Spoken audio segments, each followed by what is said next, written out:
with these guys, and they became partners because they struck. I'm on a roll. It's time to go solo. Rolling. Hit my 5.0 with my rag top down so my hair can blow. The girl is on standby, waiting just to say hi. Did you stop? No, I just drove by, kept on. Pursuing to the next stop. I bust a left and I'm heading to the next block. Chodźcie i bierzcie z tego wszyscy. So I continue to A1A. Girls were hot, wearing less than bikinis. Rock men lovers. Where did you find the inspiration for Yuma?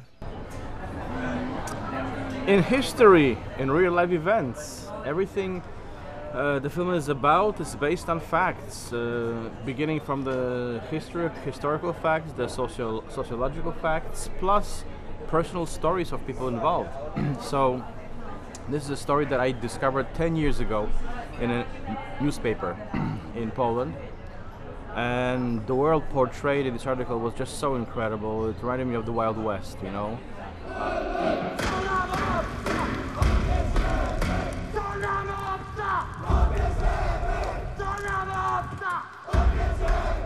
Szaru! RTV AGD!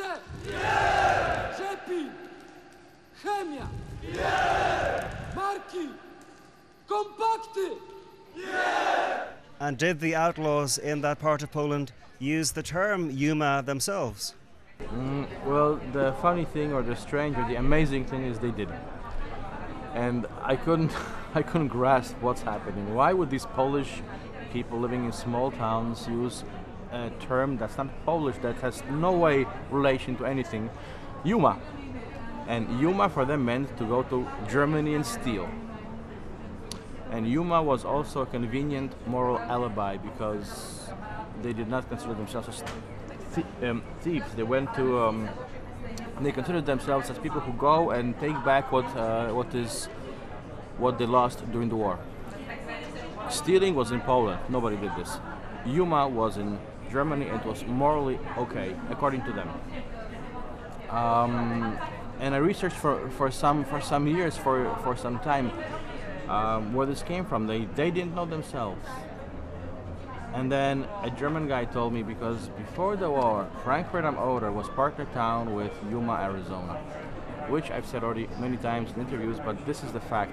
So I imagined as a writer that these guys at some point must have found out, must have seen it somewhere on a sign, and it was very convenient to use this word for stealing in Germany.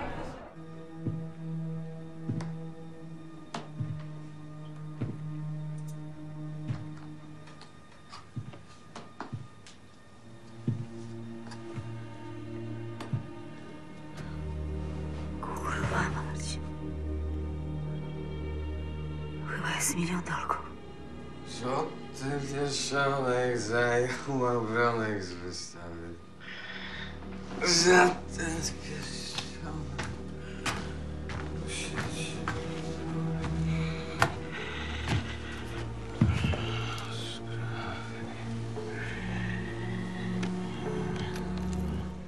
There's one scene in the film where the protagonists are at the cinema and the cinema owner announces that it's closing. Did many cinemas close in Poland in the 90s? Oh, completely. The cinema just, because the cinema was run by the state. And just one day when they were told it's over, it was over. They closed the cinema because nobody would support it. Now the cinema would have to take care of itself and market itself. And what do? I mean, this is impossible. It was just impossible for these people to make this change. So all of a sudden they were deprived of everything: the economy, the money, the culture, the films, entertainment, nothing. It was really a wonder they survived. And the irony thing is, I think that they really did survive only because they really did the only thing possible for them at the moment. And I would just want to tell you that however you see this issue and its crime and its thievery, but they injected cash flow into these towns in the most horrible way, but they did. And the Yuma came, and it was sold, and restaurants opened, and whorehouses opened, and all of a sudden everybody got better. And when Yuma officially ended, sort of in '98,